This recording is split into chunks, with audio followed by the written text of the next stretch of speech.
এবং ମୋର ଛୋଟ ଭାଇ ଭଉଣୀଙ୍କୁ ସ୍ନେହ ଗ୍ରାମର ମୁଁ ଗୋଟେ ଝିଅ। ମୋ ପରିଚୟ ଆକ୍ଚୁଆଲି ମୋ ଜେଜେବାପା ଆଉ ଜେଜେମାଙ୍କଠୁ ଦେବାକୁ ଚାହିଁବି।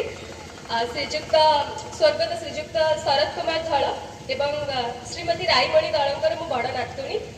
ଆଉ ଏଠାରେ ମୋ ବାପା ପଛରେ ବସିଛନ୍ତି ଶ୍ରୀଯୁକ୍ତ ଅରୁଣ କୁମାର ଧଳ। ତ ଚଳିତ ବର୍ଷ ଓଡ଼ିଶା ପ୍ରଶାସନିକ ସେବା ପରୀକ୍ଷାରେ ମୋର 197 ରାଙ୍କ ଅଛି। ଏହା ମୋର ଦ୍ୱିତୀୟ ପ୍ରୟାସ ଥିଲା। ଅନେକ ବର୍ଷର ପରିଶ୍ରମ ଓ ଅପେକ୍ଷାର ଫଳ। ବାରମ୍ବାର ବିଫଳତାର ସାମ୍ନା କରିଛି। କେବେ ନିଜର ମାନସିକ ସ୍ଥିତି କେବେ ଆର୍ଥିକ ସ୍ଥିତି ସହିତ ସଂଘର୍ଷ କରିବାକୁ ପଡ଼ିଛି।